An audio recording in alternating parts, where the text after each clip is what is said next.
Hey everyone, welcome back to So Arizona. It got really cold here last night. It was about 28 degrees, and you can probably see in the background all of the row covers that I have up to try to protect some of the frost sensitive things.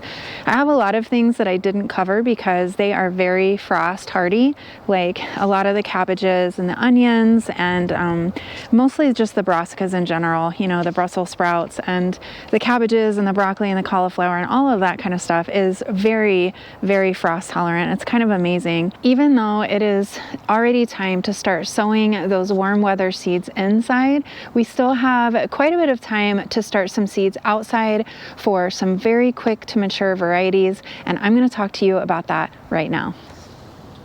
Come here. I don't know if you all have met my little baby before, but he is my garden buddy and my best friend.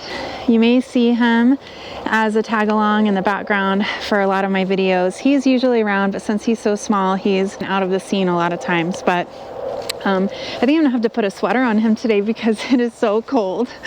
We've got the sweater on. I don't know if you can see him shivering. It's kind of funny. We are definitely not frost tolerant little flowers around here. We've gotten so spoiled by the southern Arizona temperatures. It's 51 degrees out here right now, but it feels so bitterly cold. It's crazy. So my little baby, he is not having this cold, breezy afternoon. So he's got his sweater on, and now we're ready to go. The first vegetable category that I want to talk to you about are leafy greens. Leafy greens are a great option for gardeners growing in a small space. They can grow in a container, they can grow in a raised bed, they can grow in the ground. I've even grown them inside before with really good luck, and they really only need maybe 4 to 6 hours of sun, so you don't have to have a yard completely full of sun to grow them. I decided to grow most of my arugula in my raised beds this year. I use stock tanks for my raised bed garden, and I just decided to get a little lazy. I took a packet of seeds and I just sprinkled them in the stock tank, and then I covered it for a little while with row cover because I was trying to keep the birds off the sprouts. So last night, as I said, it got to 28, and I wasn't really sure that the arugula was going to be totally fine. And you can see after I took off that frost cover, it is a little bit smushed. It's like it's got hat head. But anyway, I have been harvesting a ton of this. Arugula is great because it is ready to go in 20 to 50 days. A lot of these have pretty large leaves. These are pretty tall. And I planted the seeds for this on November 11th, so it's been just about 2 months. So this whole thing is 8 weeks of growth, which is really amazing. And I'll show you here. I have just been taking my scissors and just cutting it like that, and it rebounds. I have been harvesting out of this bed using the cut and come again method, and I want to talk to you about that a little bit because I think it is one of the best ways to get the maximum produce out of your garden. If you're growing in a small space, that is really important because you can get more food and less space. The cut and come again method is simply what it sounds like. You cut it, you harvest it, you eat it, and then you come back again later once the plant has rebounded and regrown, and then you cut it again. But there is a certain way to do it so that you don't hurt the plant, but you actually encourage the plant's growth, and I'm going to show you that right now. Each plant is different in the method that you're going to use. So I will talk about that with each variety of leafy green, but as you can see here, I've cut this. You can see the cut marks here, and then here is where I have not cut it. And I cut this also on this side around Christmas time, and it has regrown quite a bit. So with arugula, if you want to get maximum leafy greens out of your plants, you want to be able to cut these before they start sending up a flower stem. So before they start bolting and going to flower. I will take a pair of clean scissors and I will just cut all the way across across on the arugula, much like I'm giving it a haircut.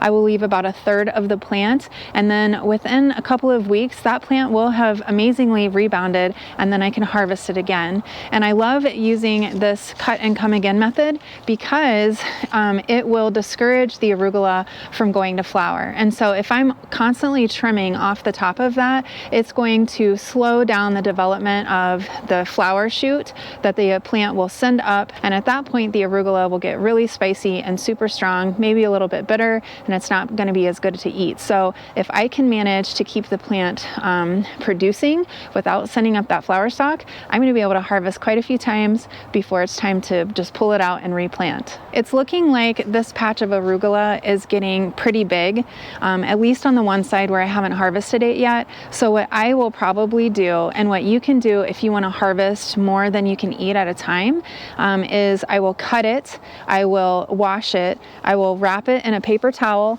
and put it in either a Ziploc bag or a container, and then I stick it into my produce drawer in my refrigerator, and it'll last for a few days in there and stay nice and crisp without wilting. And so that's a great way to not let your plants get away from you if they're starting to really get tall and you're worried about them bolting or just getting too bitter because they're getting too big. I want to just demonstrate the cut and come again method. So you've got your plant. Here is a little head of gem lettuce, and you can see that it's growing from the inside outside. So the smaller leaves are on the inside and the larger leaves are on the outside. And for the cut and come again method, you will simply harvest the leaves on the outside of the plant, and you can harvest a ton of them. You just go all the way around the plant and you just harvest it as you go. And I will leave the center part here because you want to make sure that there are leaves still there that can photosynthesize and send energy and nutrients to the root and support additional growth of the plant. Otherwise, the other option that you have for harvesting is, this is a great example, these are head lettuces, and you could just cut the whole plant, just either uproot it or you can leave the root in place and cut it, you know, like down near the soil line, and then you'll have a head of lettuce much like you get in the grocery store. Now, just because you grow a head of lettuce does not mean that you have to harvest the whole head at once. If you look down here, you can see that is exactly what I've been doing. Here are the base of the leaves that I have been snapping. So if I want to harvest it, I can just do it just like I did with the leaf lettuce. So you don't have to do it that way. You can keep this going for quite some time, but I do find that the leaf varieties like these will go for a much longer period of time than the head lettuce. So if you really want to get maximum harvest and to keep your plants going, you might want to go for a leaf lettuce variety rather than one of these romaine style lettuces. Lettuces can be ready from anywhere between 30 and 70 days. So that's a month to a month and a half. So that is not bad at all. That's like 4 to 6 weeks.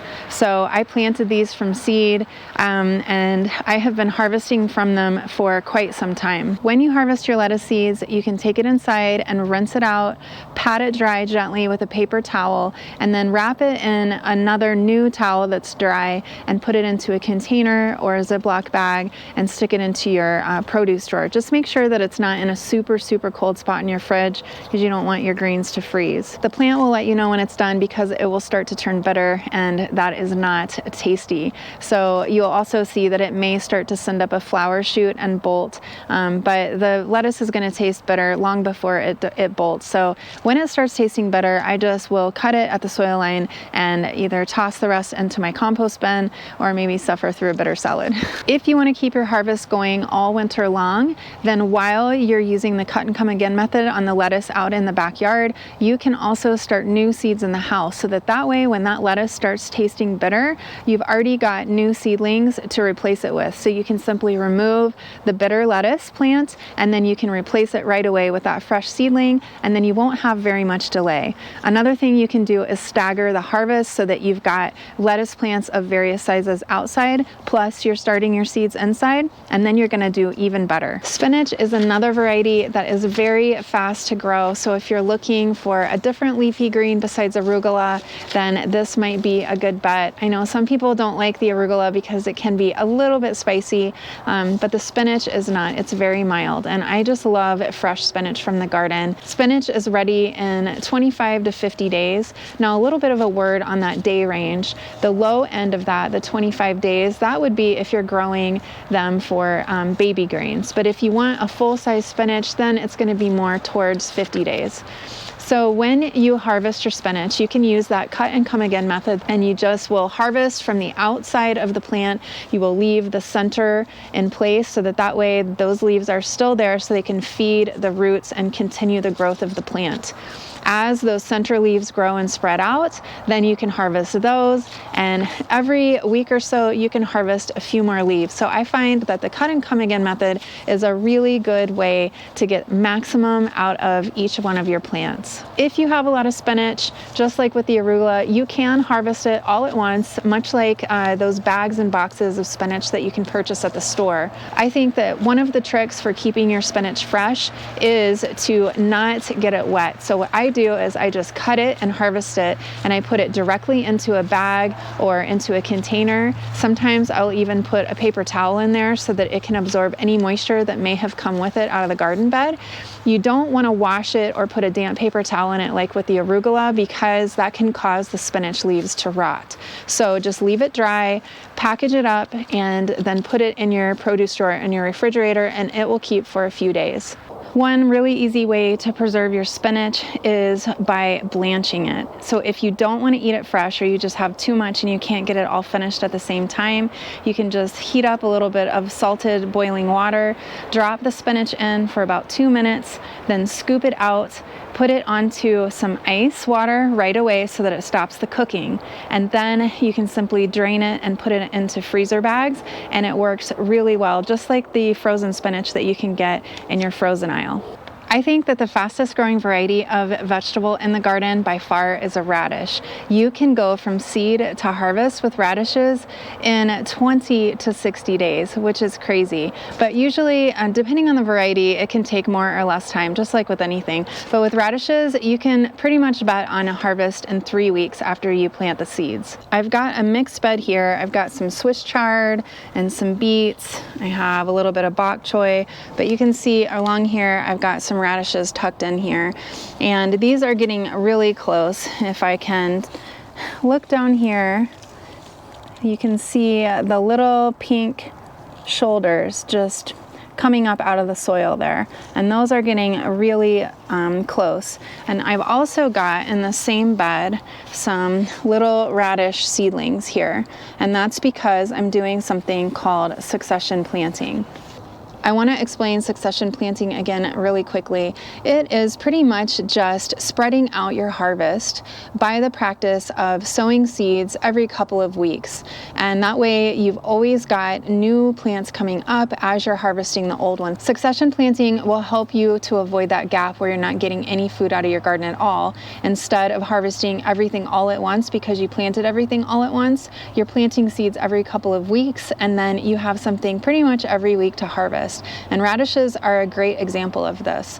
They are not hungry plants at all because they grow so quickly and they're so small. And so what I like to do is, as soon as I harvest a radish, I will take some seeds and I will put the seeds right back in that spot so that I'm getting radishes pretty much every day if I want them. I'm just going to harvest one of these for you just because it's very gratifying. But he's still kind of small. But this is a pretty good size anyway, at least just for one salad. But I like to harvest them when they're still kind of small because they will get woody otherwise, and that's not tasty. Once I harvest this radish, I will trim the top off right where the green goes into the radish root. I will wash the radish really well. I will put it in a paper towel, a damp paper towel, and stick it into some kind of a container or a bag. That will allow the radish to stay nice and fresh and crisp. I have just been lazy and just tossed the whole thing into the refrigerator, and within a couple of hours, the radish is kind of limp and wrinkly, and that is not tasty for a salad. So definitely take the time to wash the radish and to put it into some kind of a container or bag, and it will stay for several days very fresh and crisp until you're ready to eat it. But really what I like to do most of the time with radishes is just come out and harvest 1 or 2 for a salad, and then that way they're always fresh and ready to go, and then I don't have to deal with trying to clean it and store it. The next variety of vegetable that I want to talk about are root vegetables, and there are some root vegetables that will mature very quickly, and one of those is a turnip. Now, I'm not talking about the large turnips like the purple top white globe, which is a large, more traditional turnip that takes much longer and is usually cooked.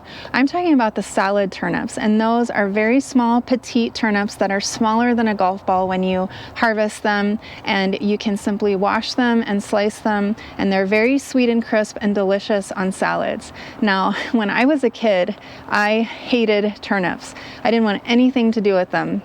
My dad would grow turnips primarily for the turnip greens, so he would be cutting the tops and he would cook them like any other kind of a green, like a collard or spinach, and I thought that they were bitter and yucky, and actually I still don't like them very much, but I really like the salad style turnips that are small and sweet on my salad, so those are the kind I am growing. Now, as I have gotten older, I have learned to like the bigger types of turnips, like the purple top, in like a stew or something like that, and so I have outgrown my hatred for most parts of the turnip. However, I am still not a fan of those green bitter tops. I love the flexibility that turnips give because you can grow the bigger ones if you have a little more space and a little more time, and you can put them in stews or roast them, and they can be very delicious. Or you can get these salad type turnips, which can be harvested when they're about 2 inches tall, and then you can just eat them right on top of your salads.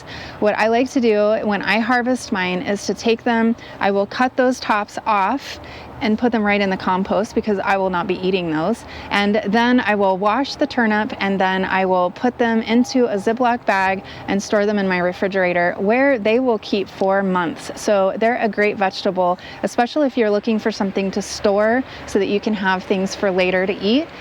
So you should definitely try some of these. In this bed, the salad turnip that I chose was the Miyama. Now, I don't know if I'm pronouncing that right, so I am going to put it on the screen, but there are many different kinds of salad turnips as well as full-size turnips, so just try them out and be adventurous, and the salad turnips are very fast growing. You can also try growing carrots, which can be ready from anywhere between 50 and 80 days.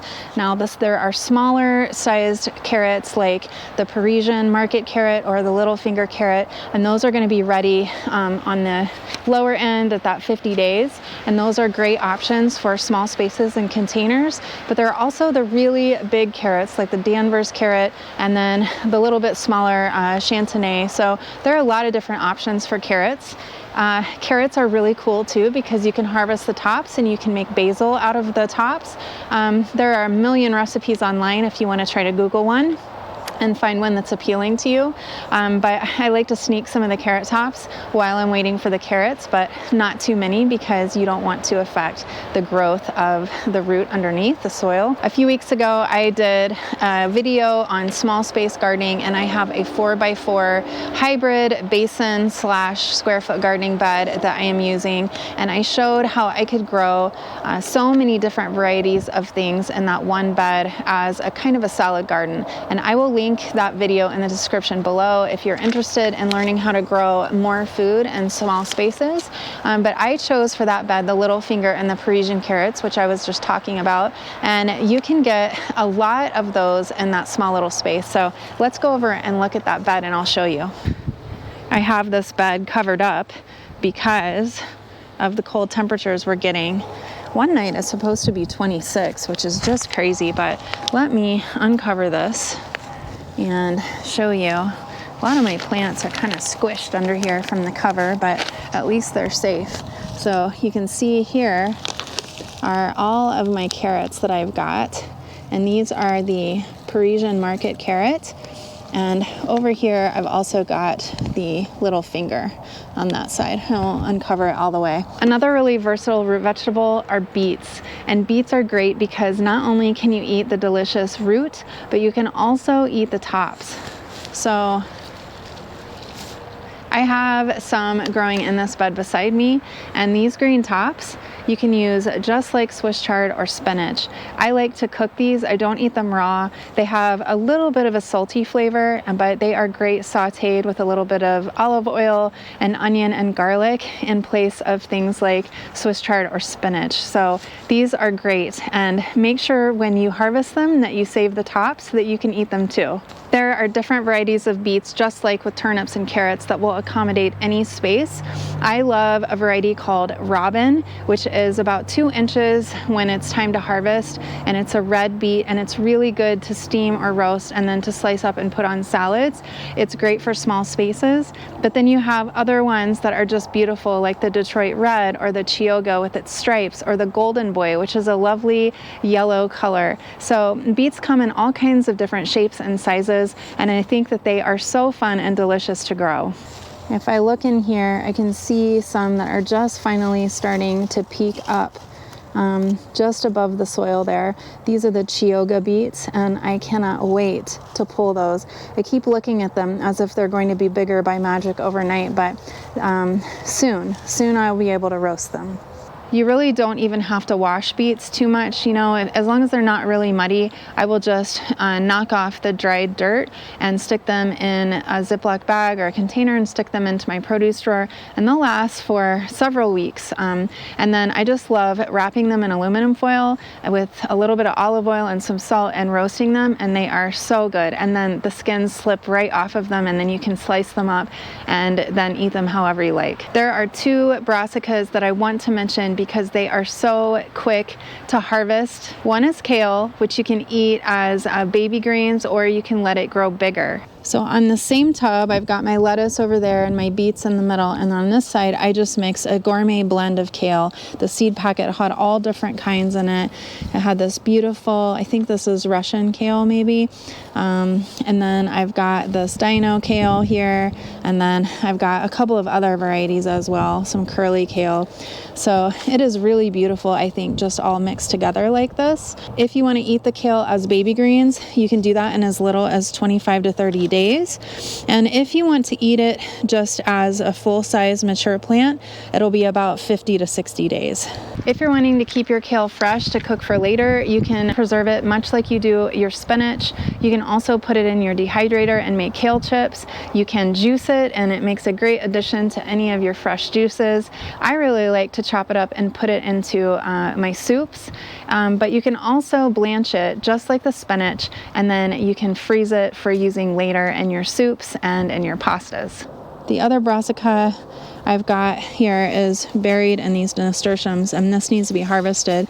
This is bok choy, and this is a full-size bok choy, which I think is really beautiful. There are so many different kinds of bok choy. I love the Purple Lady bok choy, which I get from Baker Creek, and it is a lovely, just plum and bright green color, and it keeps its color when you cook it in the pan, so it is really beautiful. And then I've also been growing for the last couple years a dwarf variety of bok choy called Hedou. I also get that from Baker Creek, and that one is small enough to grow in a pot on a windowsill, in a container like a flower pot outside. You can grow it in a raised bed or in a garden bed if you want to, but those are really quick to mature. At about 30 days, you can harvest the baby bok choy as, you know, baby greens if you're wanting something petite, or around 45 to 60 days, you can harvest the whole thing.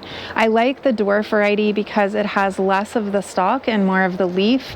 I find that some of the big full-size bok choys just are they have too much of the stem, and I don't like the stem quite as well. Maybe you will, but that's just my preference, which is why I do a lot of the dwarf ones, and I harvest them early at around 30 days, no matter what variety they are, so that I can use them as like a baby bok choy. And they're very cute and adorable in your dish. When I harvest the full bok choy plant, I will stick another seed right back into its place, so I am succession planting that all along so that I always have it.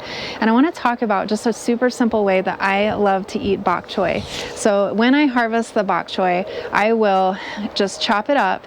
I'll saute some onion and some red peppers and some mushrooms with it in a pan, and a little bit of sesame oil and some soy sauce. And once I get that finished, if I have leftover rice from the night before for from dinner, I will warm up the rice, put that in a bowl, put the sauteed vegetables on top, and then I will top that with 2 over medium eggs. And I know that sounds a little bit weird, but it is so delicious. So try that, and it'll allow you to use your garden produce and your leftover rice at the same time, minimizing your food waste. A legume that I like to grow in the wintertime that doesn't mind the cold are peas. Snow peas and snap peas are great to grow in the wintertime. You can get a harvest within 50 to 60 days. One of my favorite varieties is the Tom Thumb. It's a dwarf variety. Last winter I grew it in a pot on my windowsill inside, and it did really well. It only needs a 6 to 8 inch pot to accommodate its roots, so it's a really little guy. It makes it perfect for squeezing into raised beds or patio gardens, or flower pots, or whatever you want. It's an adorable little plant, and the peas are really good on it too. Since it's an heirloom, you can save those seeds once they dry on the plant and plant them next year. One thing that's really cute about pea plants, at least the vegetable pea plants that you grow in the garden, is that you can eat the bloom, and it makes a really beautiful, delicate flower to decorate your salads with, and the bloom tastes just like a sweet pea. But if you are growing the vining, aromatic, flowering sweet peas in your flower garden, those blooms are not edible, so don't eat those. I am talking about the vegetable pea bloom variety. The last vegetable that I want to encourage you to grow if you want a quick harvest are green onions or scallions. These are going to be ready in just 20 to 30 days, which is so fast. I think that green onions add such a great fresh flavor to all kinds of different things. You can put them on top of your baked potatoes, you can put them on your soups, you can stick them in your omelets, like so many different things. I snip them up and I put them in our salads a lot. One thing that I like to do, which is kind of cheating, is I will go through the garden and I will steal a leaf or two here or there before those are ready to harvest, just so that I can get some of the onion flavor, and I'll use them like a chive. Not too many though, because if you steal too many of the leaves, the plant won't have enough energy to feed the bulb, and then you won't really get that white bulb that you want to. So just take a little leaf from here and there from each plant, and you can sneak in a little bit of flavor while you're waiting for that scallion to be ready to harvest. One of the things that is very fun about each and every one of these fast-growing plants that I've talked about today is that you can actually harvest them while they're babies if you want to use them as microgreens. So you can pick any one of those varieties and use them as a microgreen, which I think look really beautiful and delicate on the plate. You've got about 60 days to plant those seeds and get a harvest, and then it will be time to start planting all of those warm weather things. So you'd better get busy. Let me know what you decided to plant in the comments below. Thank you so much for watching. I'm Kara from So Arizona. Until next time, happy gardening. I think somebody's bored and ready to go in. He thinks mommy talked too much about the garden. Isn't that right, baby?